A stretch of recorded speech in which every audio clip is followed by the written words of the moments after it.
Okay, hi everyone. My name is Caliph and I'm from Mission Citizen, and I'm back here today to teach you lesson 3, which is on the legislative branch.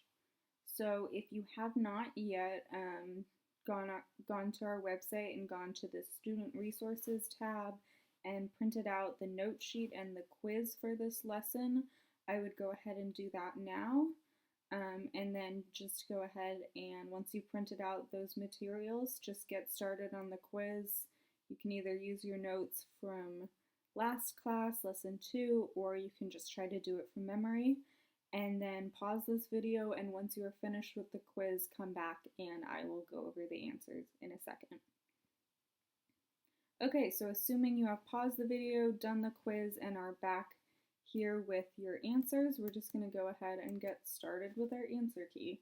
So for question number 1, the answer is the Constitution is the supreme law of the land. And for question number 2, the Constitution sets up the government or protects the basic rights of Americans. And you can say those answers in different ways and it'll still be correct. So you could say establishes the government or something like that. For question number 3, rule of law is the concept that no person is above the law, including elected officials. Again, if you wrote that in different words, that's fine as long as you are getting across the same meaning. And for question number 4, we the people are the first 3 words of the Constitution which establish the idea of self-rule. We the people. Okay, for question number 5, the capitalist or market system is the economic system of the United States. You could also say free market system.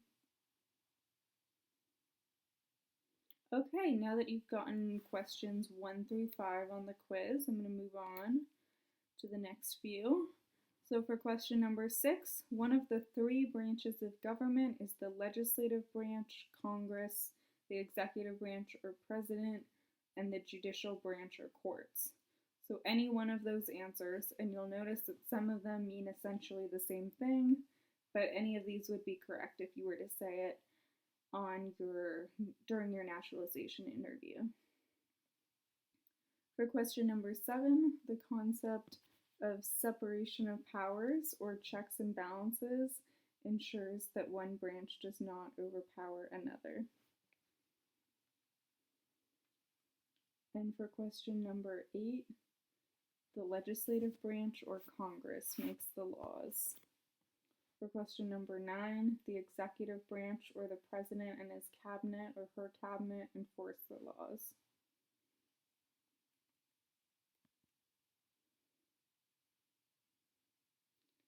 For question number 10, the judicial branch or the Supreme Court and appellate courts resolve disputes and interpret the laws. 11, one power that belongs to the federal government is the ability to print money, declare war, create an army, or make treaties. For number 12, one power that belongs to the states is the ability to provide schooling and education, provide protection in the form of police, provide safety or the fire department, give out driver's licenses, and approve zoning and land use. Any of those answers. And for number 13, the governor of Oregon is Kate Brown. Okay, so just to recap last week. So we learned that there are 3 branches of government: the legislative branch, which makes laws, the executive branch, which enforces laws, and the judicial branch, which interprets laws and settles disputes. So we're going to be taking the next few lessons to go in depth into each of these branches and learn a little bit more about them. And today we're going to be talking about the legislative branch. So the legislative branch. It is the legislative branch of the U.S. federal government is called Congress. So Congress creates federal laws, and the 2 branches of Congress are the Senate and the House of Representatives. For a law to be passed, both the Senate and the House So both chambers or houses must vote in favor of the law. So as always, make sure you are getting the bolded information written down on your note sheet. That is what you will need to know for your naturalization interview. Okay, so now we're just going to watch this fun video on how a bill becomes a law. As your body grows bigger, your mind must smaller. It's great to learn, 'cause knowledge is power. It's Schoolhouse Rocky, the chip on the block of your favorite schoolhouse rock. I'm just a bill.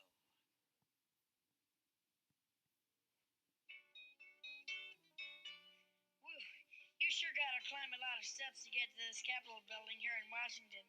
Well, I wonder who that sad little scrap of paper is. I'm just a bill. Yes, I'm only a bill. And I'm sitting here on Capitol Hill. Well, it's a long, long journey to the capital city. It's a long, long wait while I'm sitting in committee. But I know I'll be a law someday. At least I hope and pray that I will. But today I am still just a bill. Gee, Bill, you certainly have a lot of patience and courage. Well, I got this far. When I started, I wasn't even a bill. I was just an idea. Some folks back home decided they wanted a law passed, so they called their local congressman, and he said, "You're right, there ought to be a law." Then he sat down and wrote me out and introduced me to Congress, and I became a bill. And I'll remain a bill until they decide to make me a law. I'm just a bill. Yes, I'm only a bill. And I got as far as Capitol Hill. Well, now I'm stuck in committee, and I'll sit here and wait while a few key congressmen discuss and debate whether they should let me be a law. How I hope and pray that they will. But today I am still just a bill.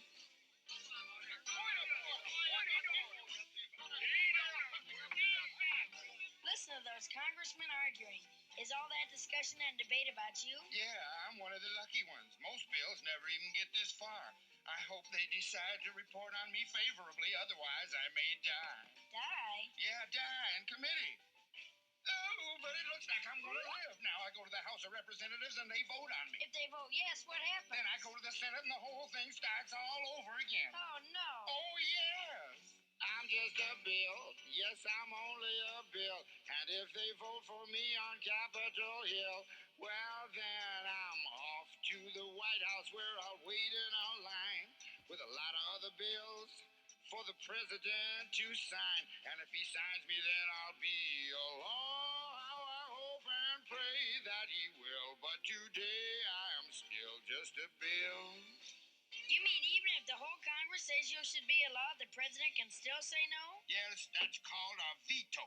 If the president vetoes me, I have to go back to Congress and they vote on me again, and by that time you're so By that time, it's very unlikely that you become a law. It's not easy to become a law, is it? No, but how I hope and pray that I will. But today I am still just a bill. He signed your bill. Now you're a law. Oh, yes.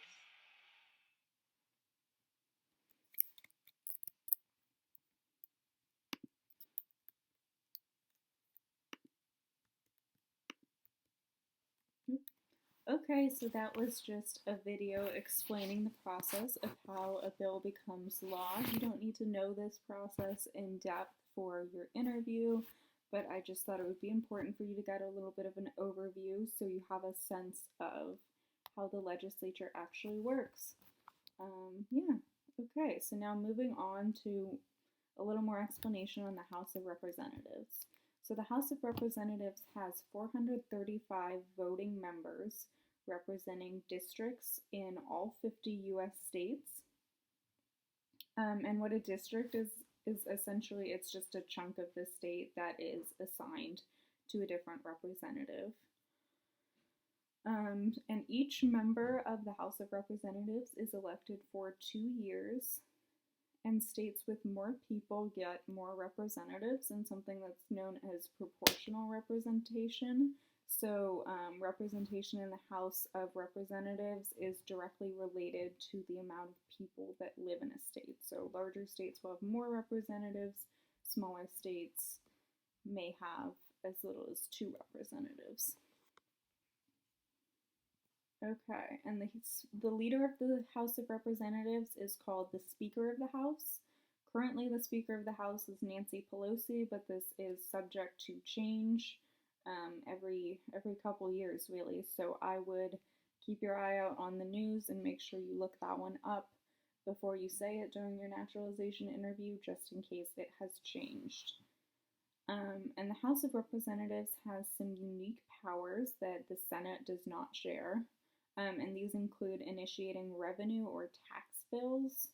So essentially anything related to changing the tax code will originate in the House of Representatives. And the House of Representatives also has the unique power to impeach officials. So you may have seen on the news that our current president, Donald Trump, was impeached a little bit ago. And that is a process that started in the House of Representatives. They drafted articles of impeachment that got that process started. And the Senate would not have been able to do that. So these are Oregon's 5 representatives. We have Greg Walden, Peter Defazio, Earl Blumenauer, Suzanne Bonamici, and Kurt Schrader. And you'll notice the little R or D by their name shows whether they are a Republican or they're a member of the Democratic Party. You can see that Oregon is a pretty Democratic state. 4 out of 5 are Democrats. I believe Greg Walden represents more of Southern Oregon.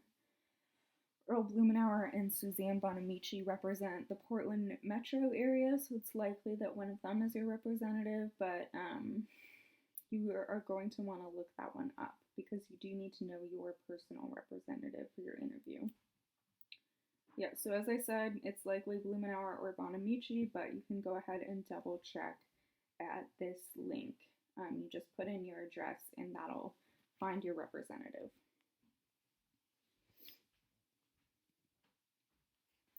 Okay, moving on to the Senate. So the Senate has 100 voting members.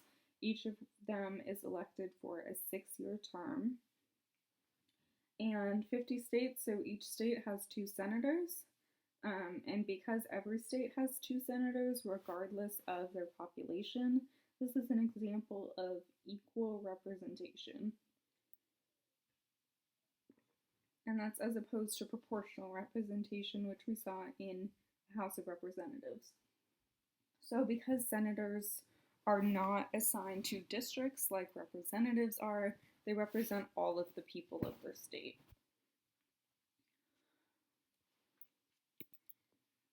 So the leader of the Senate is the vice president, which is currently Mike Pence. So if the president is split 50-50 on an issue and they need a tiebreaker vote, the vice president will come in and cast a vote to break that tie. It doesn't happen super often, so the vice president is not a super active member of the Senate. They don't have the same role as a general senator, but they do come into play from time to time. Like the House, the Senate also has some unique powers, such as the power to approve treaties with foreign nations, to confirm federal appointments. So, for example, if the president were to appoint a Supreme Court justice, they would need the Senate to confirm that. We've seen that a couple times recently. For example, Brett Kavanaugh and Neil Gorsuch both had, particularly Kavanaugh, had very, very publicized confirmation hearings in the Senate after President Trump appointed them, and both were appointed by the Senate and are now in the Supreme Court. And then the final power is the power to try impeached officials. So you saw that the House has the sole power to impeach officials, but once an official is impeached by the House of Representatives, a trial has to happen in the Senate to determine whether to convict or acquit the official who has been impeached. So witnesses are heard, evidence is looked over, arguments are made, and eventually the Senate comes to a vote and determines whether to remove an official from office or not. So in the case of the recent impeachment hearings of the president, because the Senate voted not to impeach or not to remove the president, President Trump is still in office. So it required that the House and Senate both agreed in order to impeach him. And if that doesn't happen, the president cannot be impeached.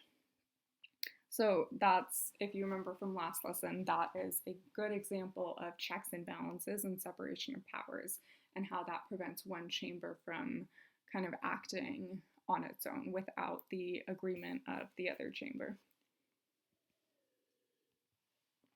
So Oregon senators are Jeff Merkley on the left and Ron Wyden on the right.